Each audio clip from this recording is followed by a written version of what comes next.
Hey there, Rajshree. How are you? I'm okay, thank you. How are you? I'm great. So for those who don't know me, I'm Jo Pronger Faulkner. I'm here today with Rajshree Pandya to talk about our collaboration book called Absolute Will, which was released in October 2021. Thank you for being here, Rajshree. Thank you. The idea for this collaboration came to me early this year, actually in early January, as I was still working on my first book, and I kept allowing myself to get distracted with other things on my to-do list. You know how that goes. And I kept wanting to come up with a fundraising idea for a project that my fiance Mike and I want to do in Nicaragua as well. So just trying to, think of what could work for that, but not making the connection yet. So when the idea came to me that a book collaboration would be a perfect way to fundraise, I suddenly wanted to do this inspirational collaboration. And I wanted women from as many countries from around the world as possible to really make this a global effort of inspiring others. And I wanted every story to have a health and willpower aspect to it. So all of the profits from Absolute Will, from the author entry fees in this book, as well as the sales through the first month of our launch, are going towards Mike and I building a house in Nicaragua for a family who doesn't have a home of their own. I'm so thrilled that we have 21 authors in this book, Rajshree, me, and 19 other amazing women from 7 countries around the world. Our authors are from Canada, the United Kingdom, the United Arab Emirates, the United States, Australia, South Africa, and Bulgaria. And we have linked arms to share our personal, vulnerable, insightful, true stories of willpower when facing emotional and mental health crises, physical injuries, and disease. This collaboration has been done completely virtually with emails and Zoom calls and Facebook Messenger. With all of us around the world, the time zone differences have made for some challenges. At least Rajshree and I are in the same day together, but it's 11 o'clock in the morning for me here in mid-Canada and 9 o'clock at night for Rajshree in Dubai. So while I'm just finishing my morning coffee, Rajshree is probably heading to bed soon. So this book is self-published and self-promoted by all of our authors, not done through a traditional publishing house. It's been a grassroots effort, which makes what we've done with it so far all the more incredible. My first book became a bestseller in 2 categories, so I was pretty sure that we could do it with Absolute Will, especially after tweaking some of my marketing strategies, plus the fact that we would have a built-in launch team with all 21 of us sharing about it. What I did not expect was that we would hit #1 bestseller in 9 categories across 3 countries, Canada, the US, and Australia, and that we would hit #1 new release in 31 categories across 4 countries, Canada, the US, Australia, and the UK. And that's just been in the first few weeks since this book went live on Amazon. So the reviews so far on this book say that these stories are raw, real, thought-provoking, heartwarming, life-changing, well-written, and that this book is a fantastic read. Can't put it down. The stories are truly inspiring. You feel a personal connection to each of the writer's journeys, and that this book has given so much hope to others. These are all direct quotes from reviews on Amazon. Rajshree's chapter is called A Journey Through Holistic Healing, Chapter 4 in Absolute Will. Welcome, Rajshree. Thank you, Jo. That's just incredible. And it's all your amazing work as well, and a really noble cause. So thank you for allowing me to be part of this book. Because I remember when I looked at the opportunity, it's like, and you were just like, oh my God, you've got to be in this book. I thought, yay. So it's incredible, and all the amazing women and their stories. It's a tearjerker, and I couldn't put it down. I just had to read it twice over the weekend when I was doing the beta reading. It was amazing. That's awesome. So can you tell everyone a little bit about who you are and where you're from and what your chapter in Absolute Will is about? Yeah, I'm Rajshree. I'm actually from the UK. Raised in England, and I moved to Dubai about 3 years ago. So that's a little bit about where I am. And also my history in terms of work. I worked in IT for about 25 years, and I sort of gave up that career. And I've now, through my whole journey, have acquired, I think, 3 to 4 different careers now as a transformational life coach, energy healer, a water expert and distributor, and also an author, and thanks to Jo, an internationally best-selling author. So that's amazing. That's great to have as a credential as well. And my chapter is about holistic healing and how I healed myself through many chronic illnesses that I acquired through a stressful career in IT, and also some traumas at home as well. It's taken me on a wonderful journey through meditation, Ayurveda, yoga, alkaline lifestyle, the healing power of water, and also energy healing. I never thought, I'd be doing this, but it's phenomenal. So it's taken me on that. And I also write about my mom and her transition, which was the toughest part for me.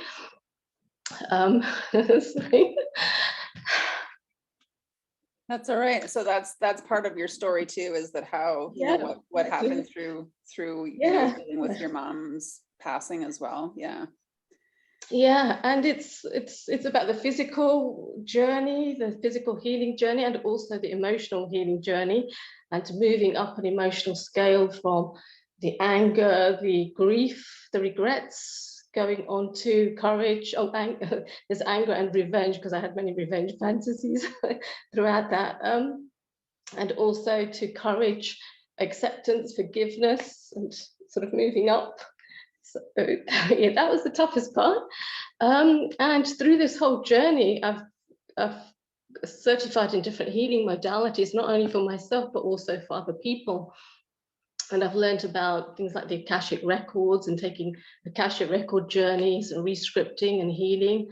And I've helped lots of people through that, and they've had phenomenal results.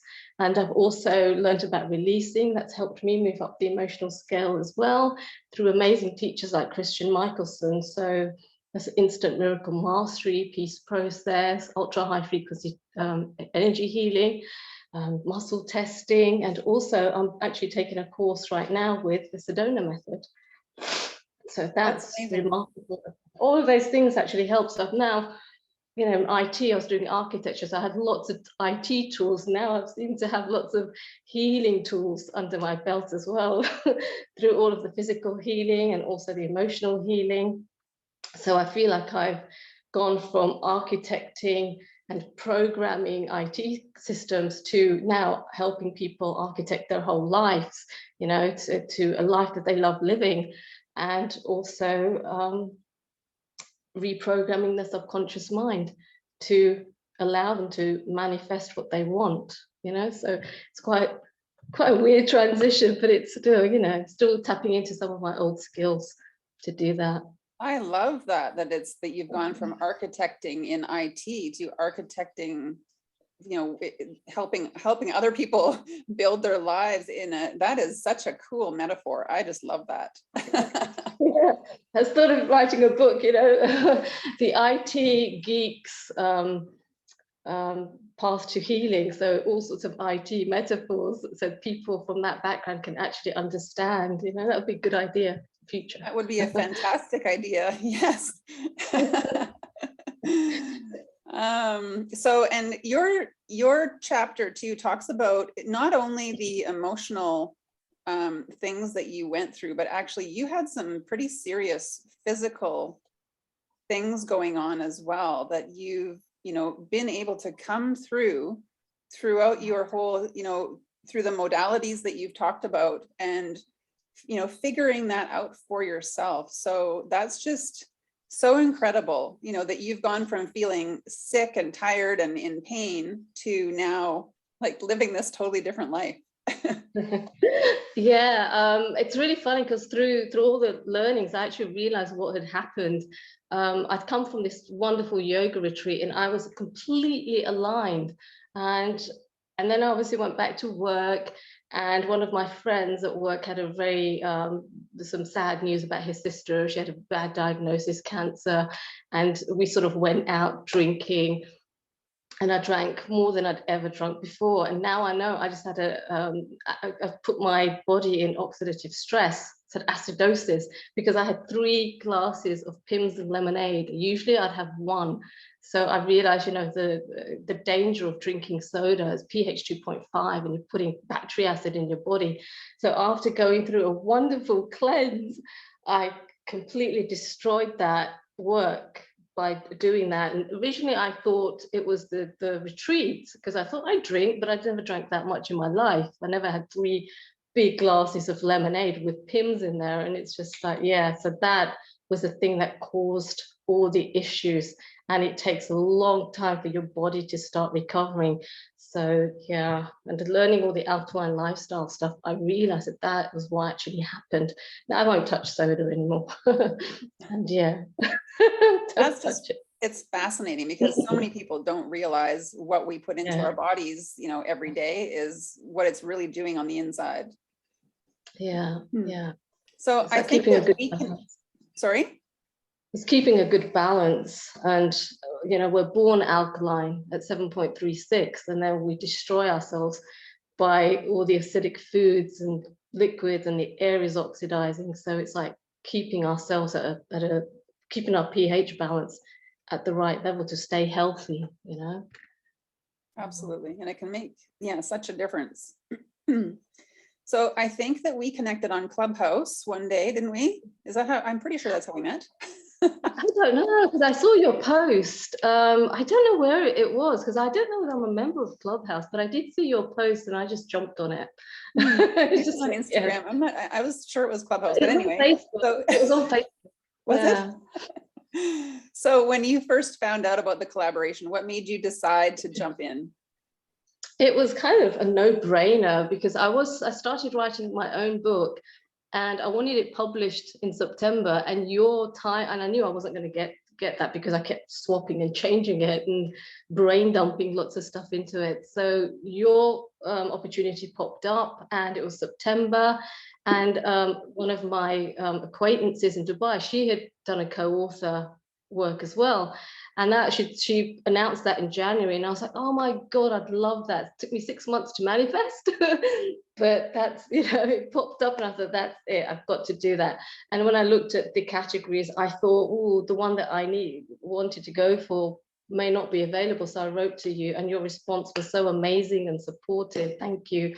And it's like, oh my God, you've got to be in this book. So yeah, I knew that was a sign. And obviously, being in a collaboration made it easier for first-time authors, because not only did you take the brunt of the work, and you did all the nitty-gritty and made it really easy for us, and you supported each and every one of us through our whole journey to writing, and thank you for that. That's commendable. And you taught us how to write, and all the tips and tricks that you gave. It actually made me a better writer. So I went back and starting to rewrite what I'd already written. So yes, it's incredible. It's an incredible journey, and obviously it's a wonderful, noble cause, and I got to meet some phenomenal women, inspirations, just amazing. That's awesome. Yeah, I really do feel like we're a little family now, the 21 of us. So yeah. So writing seems to bring out different experiences for different people. So how was the actual writing process for you? And did anything surprise you? It was, first of all, it's like, which bit do I focus on? And it started being 3,600 words. It's like, oh my God, and the limit's 2,000. So cutting it down in bits, that was hard, which bits to include.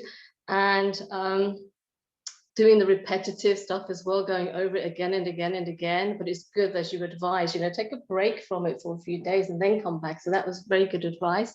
The last bit was a tough part to write, about my mom, because initially it was completely different. And I actually had a download on the train on how to actually write it towards the end, because I was like, got my wits end thinking, how do I write this in the best and authentic way? And the way it turned out, it was perfect. It was absolutely perfect, and all your feedback helped with that as well. So yeah, it was also difficult, because I'm not usually an emotional person, because I've come from an IT background and a male-dominated background. So I'm used to writing technical documents, and it has to be precise, scientific, no ambiguity. So getting to write something more emotional, it started off being more like a textbook, and like I wasn't writing about me. At one point, I kind of realized I'm actually writing about me, and that's when I felt compassion for what I was doing. And yeah, so it was cathartic and it was healing, and it's been an amazing journey to do this bit of work. And obviously it's easy because it's a collaboration. So I yeah. just love that you've, like you said, you felt almost probably disconnected from it. And then, Yeah. bringing in these emotions, which, it is a struggle for a lot of people. And even when we talk about our stories, sometimes it's still not the same as writing it. And once you have to, for story purposes, you have to really explain a lot of detail in how you were feeling. That's amazing that, you were able to kind of be aware of that new journey that you were going through, even at the time of writing it. That's super cool. Yeah. And so bringing all the past emotions, I think what I was afraid of was bringing all of it back into the present and starting to feel that again, thinking, I've been through that. Can I go through it again? Because you're reliving it as you write it. You think, how was I? What was it like? How did it feel? And writing it in that way, yeah. And it's more genuine, authentic, and it gets the reader more involved as well in your story. So yeah, it's good. Absolutely, because you do need to pull the reader along in what you were feeling in that moment. So it can be really tricky to go back into that space, and basically you're documenting all of your emotions. But it really came together in the end, and I do love your chapter quite a bit.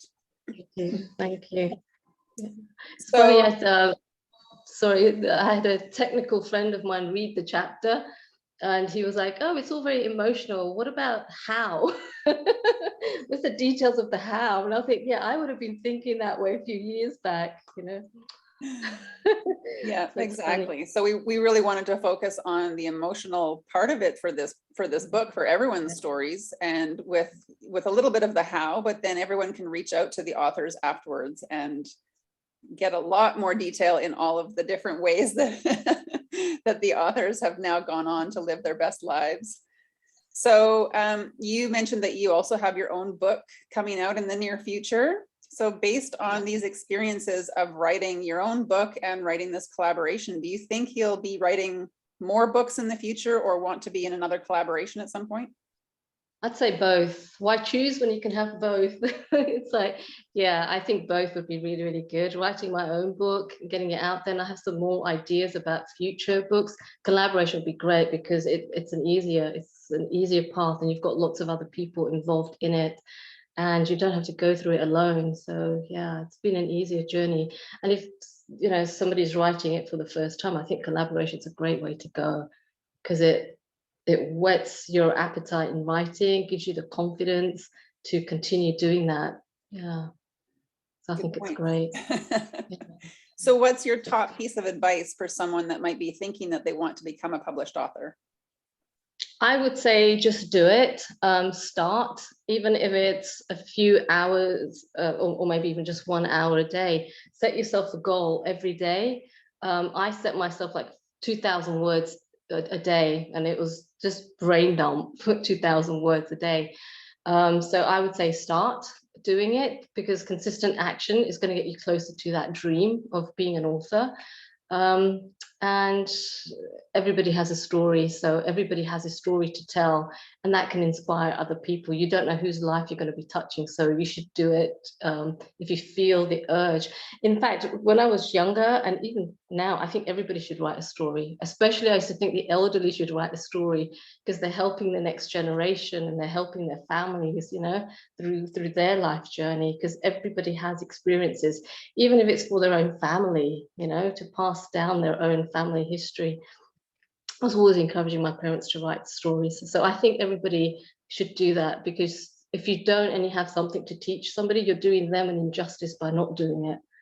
So think of it that way, so it will drive you to do it. Yeah.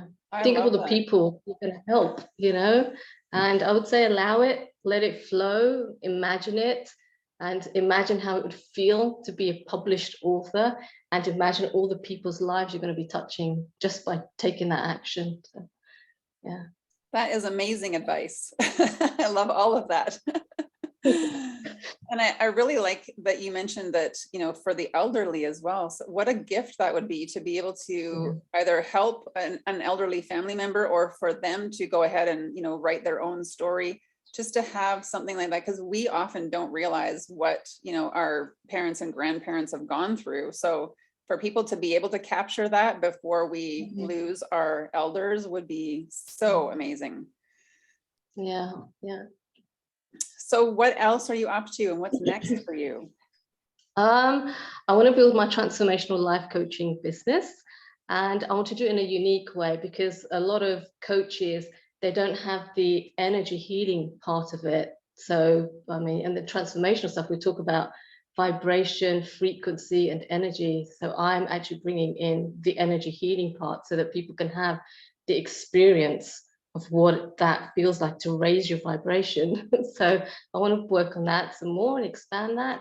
I want to expand my water business as well. I want to finish my book. Hopefully I'll complete writing it this year. And next year I want to focus on the publishing side of it and the marketing side of it.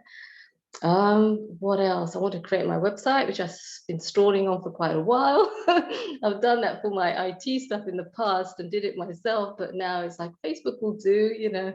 And I want to get back to traveling, because I want to go home for a while. I want to go to India, and I just want to travel other parts of the world when all the borders start opening up. So yeah. That's awesome. That sounds like it's going to be a busy next couple of years for you. I've still got lots of courses to do as well. I've got courses, and I've got a book list for next year I want to go through, for not only just personal growth, but business growth as well. I still got loads of courses to go through. Yeah, so that'll keep me busy. So awesome. So if you've enjoyed getting to know more about Rajshree and want to connect with her, you can do that through her Facebook group, True Health, Wealth, and Happiness, and Instagram at I am Rajshree Pandya. Rajshree, thank you so much for being in this collaboration and for your time today. I'm so grateful that you chose to share your story in Absolute Will. Thank you for the opportunity. It's changed people's lives. Thank you so much. You are so welcome. Bye. Bye.